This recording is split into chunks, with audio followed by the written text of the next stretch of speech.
بسم اللہ الرحمن الرحیم۔ شروع اللہ کے نام سے جو بڑا مہربان اور نہایت رحم والا ہے۔ دوستو، آج کی اس ویڈیو میں ہم ایک غیر تعلیم یافتہ چیف جسٹس کا سچا واقعہ سنانے والے ہیں۔ کاش کہ ہمارے چیف جسٹس بھی اس ایک چیز پر عمل کرے تو پاکستان کی تقدیر ایک ہی دن میں بدل جائے۔ ویڈیو کو مکمل دیکھیے اور پھر فیصلہ کیجئے کہ کیا ہمارے چیف جسٹس کو ایسا کرنا چاہیے یا نہیں۔ ناظرین کرام، کھڑک سنگھ کے بارے میں کہا جاتا ہے کہ انگریزوں کا جب ہندوستان پر قبضہ تھا تو اس وقت پٹیالہ کے نواب کھڑک سنگھ کے بھانجے تھے، اور کھڑک سنگھ خود بھی ایک بڑی جاگیر کے مالک تھے، جس کی وجہ سے اکثر لوگوں کے پنچایت میں فیصلے وغیرہ بھی کروا دیتے تھے۔ جاگیرداری سے جج بننے کا سفر۔ ایک دفعہ کھڑک سنگھ کے علم میں یہ بات آئی کہ پٹیالہ میں سیشن جج کی کرسی خالی ہے، تو ان کو شوق چڑھ گیا کہ کیوں نہ وہ اس کرسی پر بیٹھے۔ اس وقت میں ہندوستان میں سیشن جج کی بھرتی انگریز وائسرائے کی اجازت سے ہی ممکن ہوتی تھی۔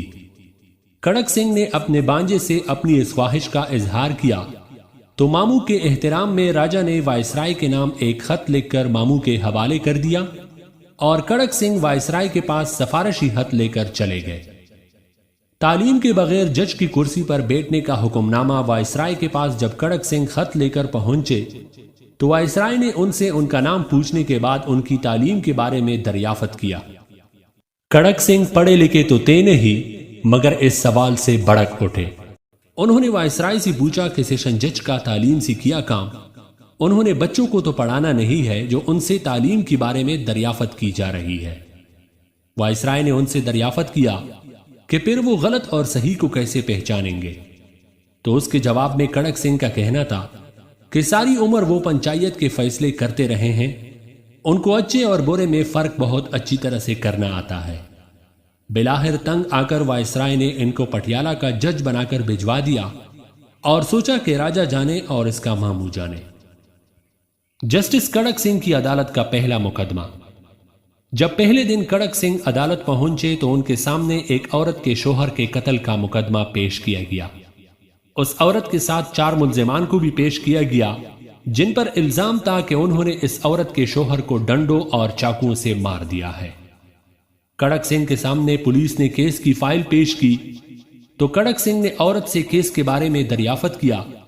عورت نے ملزمان کی طرف اشارہ کر کے بتایا کہ اس کے شوہر کے قتل کا واقعہ اس کے سامنے ہی پیش آیا، اور ان ملزمان میں سے فلاں نے ڈنڈے سے، فلاں نے چاقو سے اور فلاں نے نوکدار نیزے سے اس کے شوہر کو مار مار کر ہلاک کر دیا ہے۔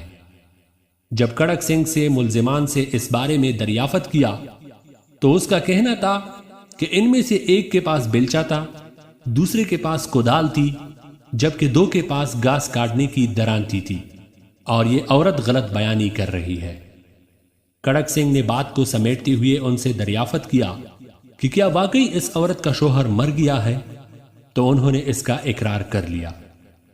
کھڑک سنگھ جب فیصلہ لکھنے لگا تو اسی دوران کالے کوٹ میں ایک وکیل سامنے آیا جو ان ملزمان کی جانب سے وکیل صفائی تھا۔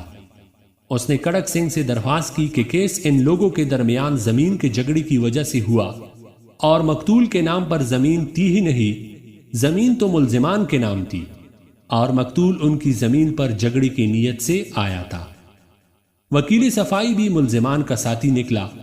وکیل صفائی کے بارے میں کھڑک سنگھ نے پولیس والے سے دریافت کیا کہ یہ کون ہے، تو پولیس والے نے بتایا کہ یہ ملزمان کی جانب سے وکیل ہے۔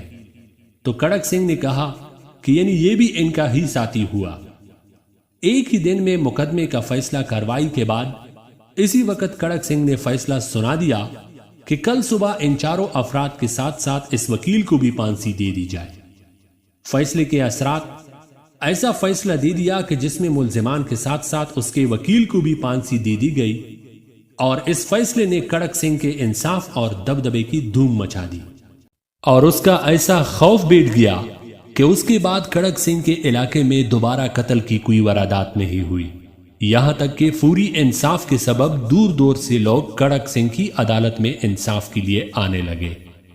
دوستو، یہ مختصر سا واقعہ تو آپ نے سن لیا، اب آپ ہی فیصلہ کیجئے اور اپنی رائے ہمارے ساتھ ضرور شیئر کیجئے کہ اگر ہمارے چیف جسٹس ایسا کوئی ایک فیصلہ بھی سنا دے تو پاکستان کے حالات بدلنے کے کتنے فیصد چانسز ہے؟